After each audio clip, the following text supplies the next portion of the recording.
Okay, imagine this. You've been doing everything right. You skipped vacations. You said no to dinners. You watched your friends upgrade apartments while you stayed put. You've got money sitting in savings, and on paper, you're responsible.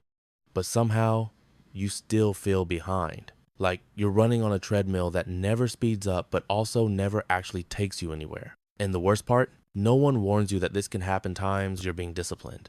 Because here's the uncomfortable truth a lot of people don't want to hear. Saving money by itself is starting to backfire. My name is Jay, and I spend way too much time thinking about money, behavior, and why smart people keep making financial decisions that feel safe but quietly sabotage them.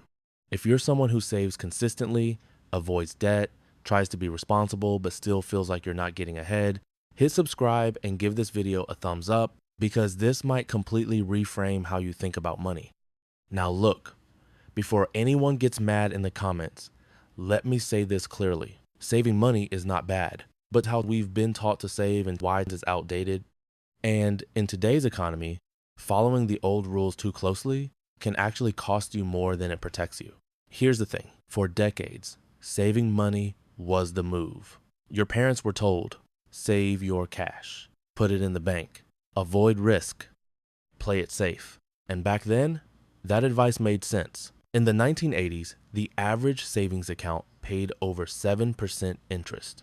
According to the Federal Reserve, some accounts even paid double digits. You could literally sit on cash and watch it grow without lifting a finger. Inflation was lower relative to interest. Housing was affordable. Wages actually moved upward. Saving wasn't just safe, it was productive. But fast forward to today, the average savings account in the US pays about 0.46% interest.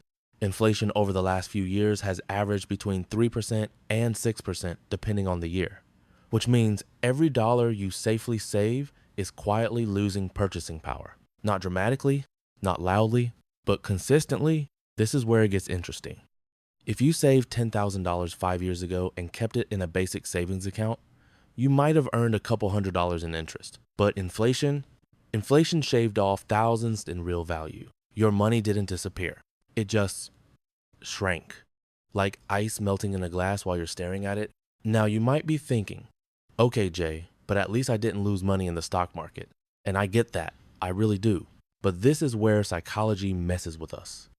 Because our brains are wired to fear visible losses more than invisible ones. Losing $2,000 in the market feels painful. Losing $2,000 slowly to inflation feels like nothing because you never see it happen.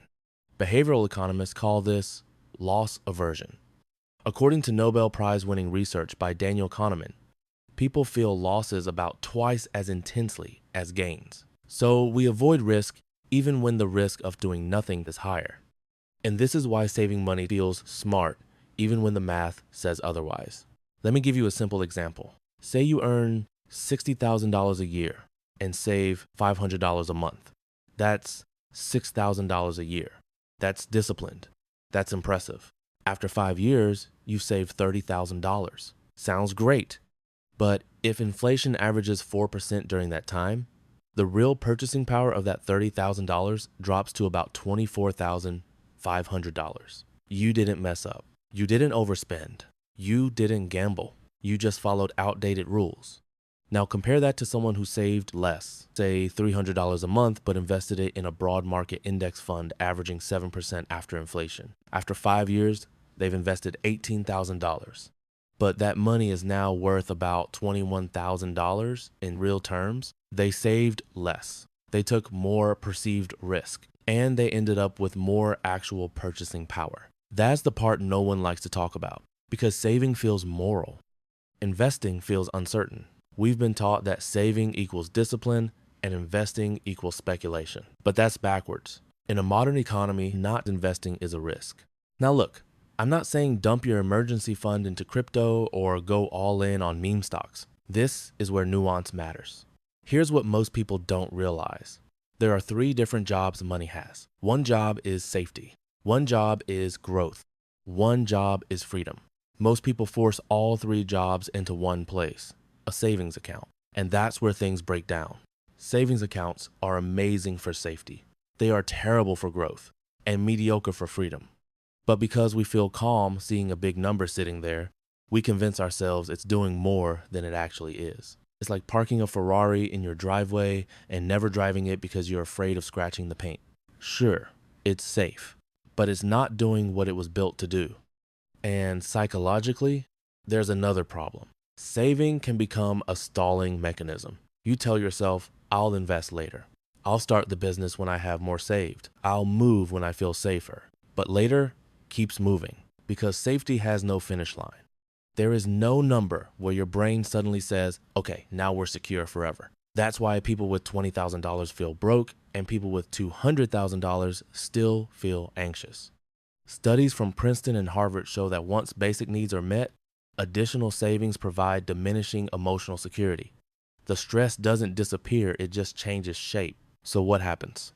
People oversave, underinvest, and delay life decisions, thinking they're being cautious when in reality, they're just freezing. This is where it gets uncomfortable. Saving too much can cost you time, and time is the one thing money can't replace. If you wait 10 years to invest because you wanted to feel ready, you don't just lose returns, you lose compounding. And compounding isn't linear, it's exponential. That same $500 a month invested starting at age 25 could be worth over $1 million by retirement at modest returns.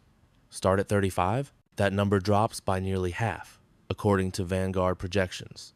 Same monthly amount, same investments, different start time. The difference wasn't discipline, it was delay.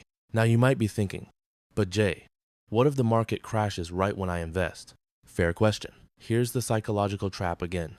We imagine worst-case scenarios vividly, but we don't emotionally process the cost of waiting. Yes, markets crash. They always have. They always will. But historically, the S&P 500 has never failed to recover over any 20-year period. The real danger isn't volatility, it's paralysis. And this is why saving money is starting to backfire, not because saving is bad, but because it gives a false sense of progress. Your balance goes up, so your brain rewards you. Dopamine hit, feels productive. But if that money isn't assigned a purpose beyond just in case, you're not building momentum, you're stockpiling potential. Potential that never gets used is just another form of waste. So what do you actually do? First, you separate money by function, not fear. Emergency fund, yes. 3 to 6 months of expenses, boring. Liquid, safe. That money's job is to reduce stress, not to grow. Everything beyond that needs a different assignment. Second, you automate growth before comfort. Most people wait until they feel ready to invest. That feeling doesn't come. Instead, you set rules. For example, every raise gets split 50% lifestyle, 50% investing. Or, once emergency fund is full, 70% of surplus goes to investments automatically.